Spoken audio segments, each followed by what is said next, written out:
Well, this time of year typically marks a major transition for young adults as many prepare to return to high school, college, or leave home for the first time. And also for many, COVID-19 has complicated matters. It's even more challenging for students battling sickle cell disease, a devastating and lifelong inherited blood disorder that disproportionately impacts African Americans and Hispanics. Here to help young adults as they learn how to take on more responsibility for managing their own health, especially during the ongoing pandemic, are Dr. Wanda Whitten-Shurney, a pediatrician at Children's Hospital of Michigan, along with KC Morse, a teacher who lives with sickle cell disease. Thank you so much for joining me today.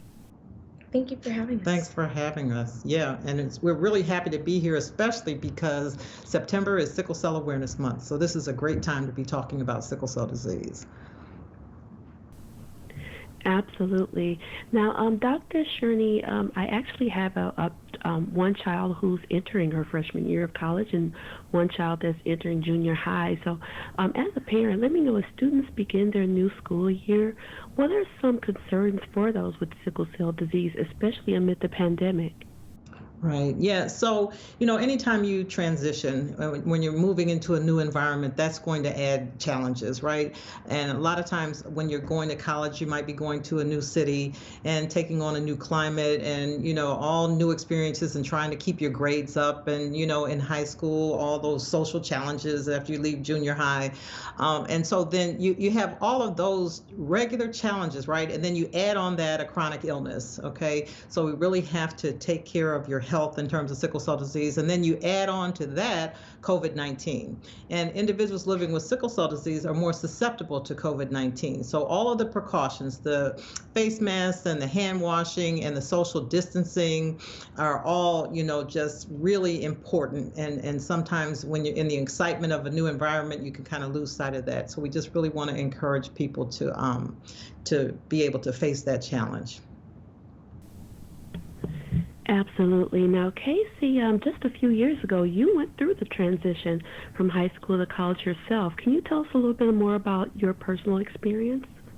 Absolutely. I was really lucky to have wonderful pediatric care that transitioned me into my adult care fairly seamlessly. And, getting on campus as a new freshman, I was very excited and started getting involved in all kinds of things and lost track and lost sight of taking care of myself and taking care of my health as it pertains to sickle cell disease, and found myself in hospitals more and getting sick more often. And it really took refocusing in with my doctors and the healthcare providers on campus and having a great support system in my family and in my friends to refocus in on my health and making sure I was staying hydrated, staying rested, keeping my stress levels low, which is hard to do when you're transitioning not only into adulthood, but maybe into a new city and college campus, and particularly during a pandemic, definitely taking care of yourself and focusing in on your health.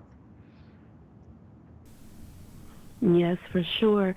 Now, Dr. Shurney, what advice do you have for high school students and college students as well who are now assuming more responsibility for their health, and especially ones who are patients of sickle cell disease?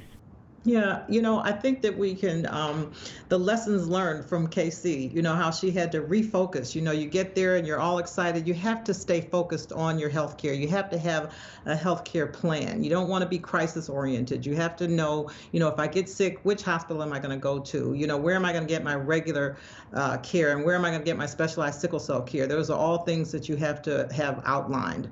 One of the things that might be helpful is telehealth during the pandemic. I think that's one of the few good things that might come out of this pandemic is more use of telehealth. And always you want to avail yourself of every resource that you can, so there are a lot of community-based organizations for sickle cell disease that you can talk to, find support groups and those kinds of things. But, I want to talk about the fact that we have partnered with Global Blood Therapeutics to not only raise sickle cell awareness, which is so important, but to talk also about a medication called Oxbryta, which is the first FDA-approved medication that actually attacks sickle cell disease at its root cause. The whole problem with sickle cell disease is this unusual shaped red blood cell, and this medication actually stops the red blood cell from taking on that unusual sickle shape that the disease is named for. All medications have side effects. One of the ones that we've seen with this one is loose stools or diarrhea, right? And so, we want to make sure that because every individual with sickle cell disease is different, that you stay in touch with your doctors and that you come up with a personalized care plan that works best for you. Thank you for sharing that information. Now, with the medication, that's easy to, I just want to clarify, it is something that is easy to manage for students and administer for students, correct? Yes, it's something that you take once a day by mouth. Perfect. And that's good for students to know, especially as you said, they transition onto the college campuses. They're trying to adjust to new schedules and things of that nature. So just knowing that they have something that's easy to implement into their daily routine is good to know. They help them manage their disease. Now, Casey, what are some tips that you would like to give, because you've done this? So what are some tips that you would like to directly give students who have sickle cell disease for them to not only manage their health, but just to manage day to day as they transition from high school to college? Absolutely. Well, first and foremost, as I was saying before, taking a front seat to your healthcare is so important. I was fortunate enough to be involved in a clinical trial and start taking medication that I've continued to take that has helped me so much. And of course, every sickle cell patient's journey is different. So you need to talk to your doctor about what's best for you.